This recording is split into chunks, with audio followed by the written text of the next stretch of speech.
It's easy to screw it up, but can massively improve any beat once you figure it out. Let's talk about sound selection. Here are 4 of the things that I've learned about sound selection that'll level up any producer's game, which brings us to step 1 of the 4 steps that I like to use when it comes to sound selection. Establishing the idea, regardless of how rough it might seem.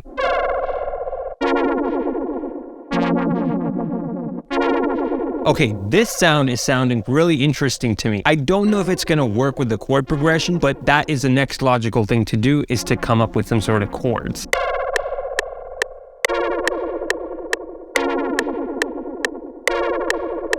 You notice how I went through a bunch of sounds, found something that piqued my interest, found a chord progression or melody to record, and I'm going to repeat that step for the counter melody. All of that has to do with how you start a song. You can start with inspiration or the trial and error method, which is what I've done here. Let's keep building this and see where we can take it before we move on to step 2.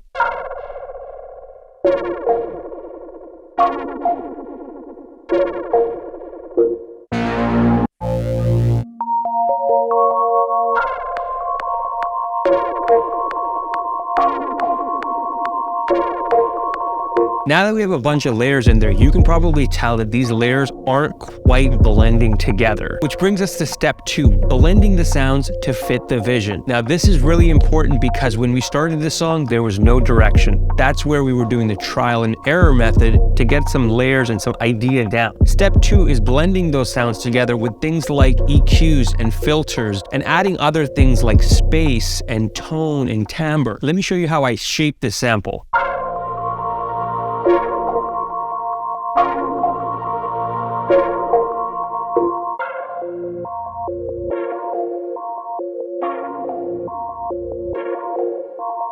But wait, Sicky, isn't this mixing? As a producer and beat maker, I think that sound design and mixing are terms that are interchangeable. Let me briefly explain what I've done here so you have an idea of the tools that I like to use to get my sounds to blend together. The first sound, without any processing, is this.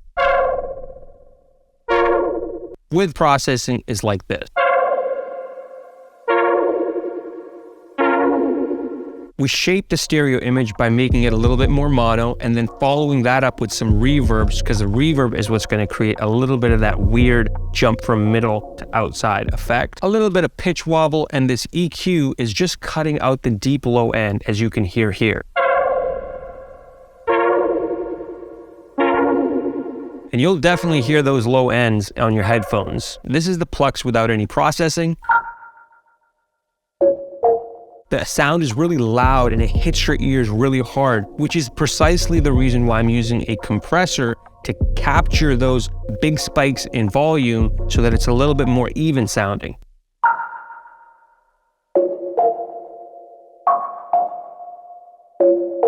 Now the next sound I didn't love, but I kept it in there so that I can show you sometimes you'll find some sounds that you really gotta freak up so that they sound cool. With processing.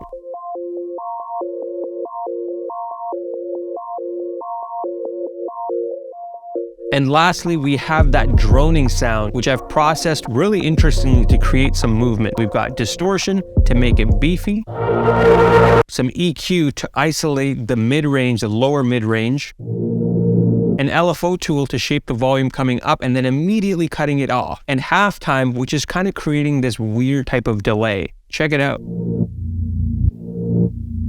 And all together,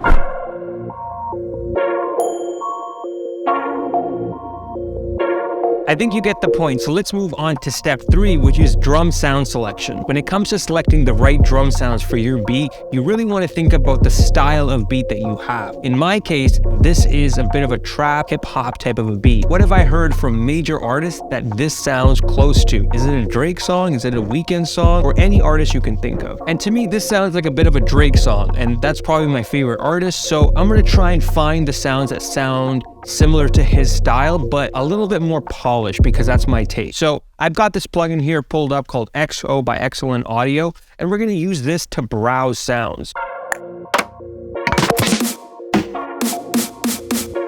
Let's actually use the search algorithm, type in RIM, and we're going to use the filters to filter down those. This snare sounds kind of cool, so I'm going to drag this out.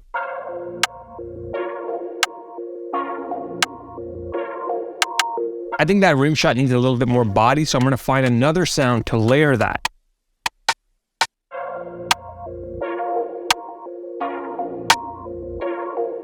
So far, it's sounding really good. I think the next thing we need is some sort of hi-hat. So we're gonna just filter the sounds all the way to the higher end here.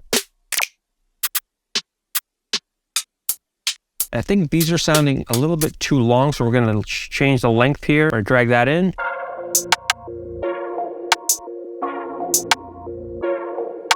Now I think the hi-hat sounds a little bit too long, and I'm listening to the rim, which sounds really short and tight. So I think the other sounds have to match that vibe a little bit. So I'm just gonna turn up the out knob here a little bit, hit the normalize, because I'm also gonna make the sound a little bit less percussive by turning up the in knob, and it's gonna normalize at the same time, which kind of creates, you can see it visually kind of happening. To make it a little bit shorter.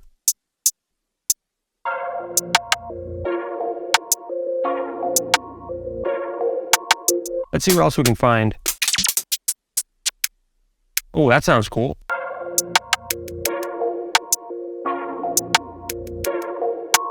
This sounds sick. I think we're ready to add some 808s and some kicks to this to really make this bounce.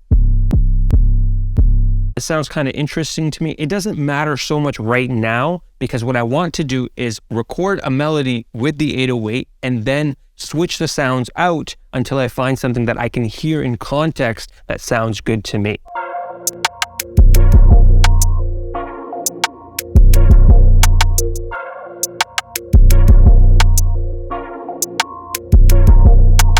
As a bonus tip, the rhythms that you pick for your drum sounds matter just as much as the sound selection. You don't want to be putting an EDM bounce on top of a hip hop song. Let's switch around a couple of these 808s and see what else we can come up with. And the way that I like to do that is I like to have a selection like this, and then I like to right click and hit S on my keyboard. That one's a little too punchy. And honestly, I think this Boko one sounds crazy.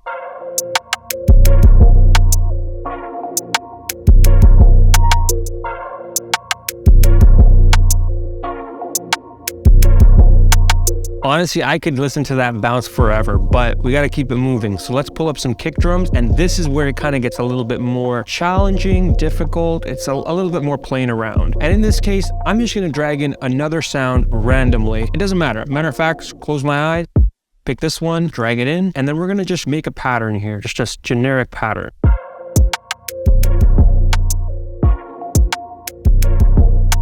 It's not hitting quite the way that I like. I'm gonna try making it shorter because the other sounds that I picked kind of fit that vibe. I think I just need to layer the kick drum on top of the 808, and that'll actually sound really good. Let's see how that sounds.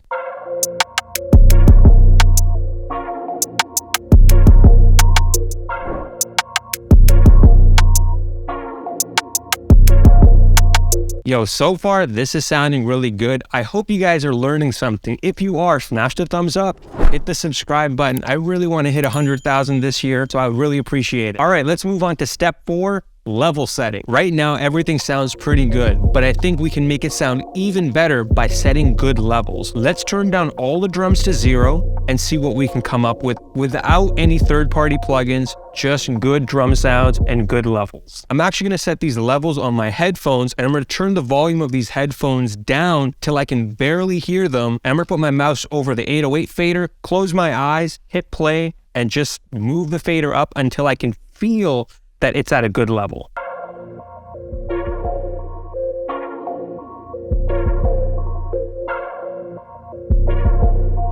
That sounds good so far, and the next thing I want to do is I just want to copy the value of my 808, paste it on my kick drum. If the levels on my step sequencer are all at unity, then we should be able to get something decent here, but we will still have to play around with it just a little bit.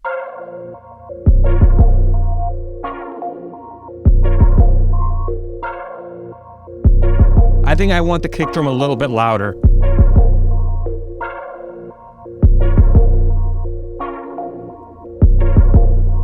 That sounds good to me because the levels aren't just exaggerated and focusing on just these super loud drums. I think there's something to be said about just good level balances and not just pushing your drums to the max. Although I do kind of want to hear what this sounds like. But let's bring up the snare drum, the hi-hat, and the percussion.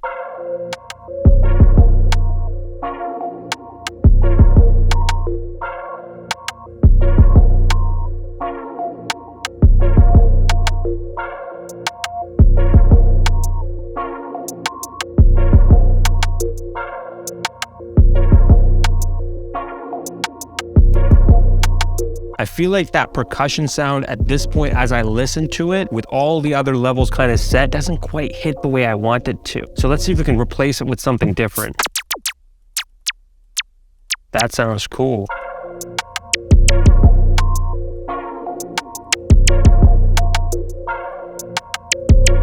And bring it down a little bit.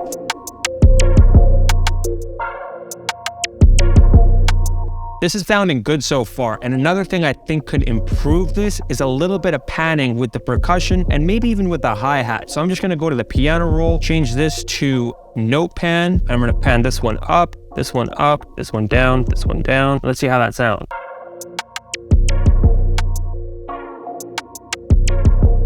Yo, this is sounding sick, and the best part about it is that we're not even clipping on the master. That means that if we actually wanted this to sound even harder, we can just turn up the drums.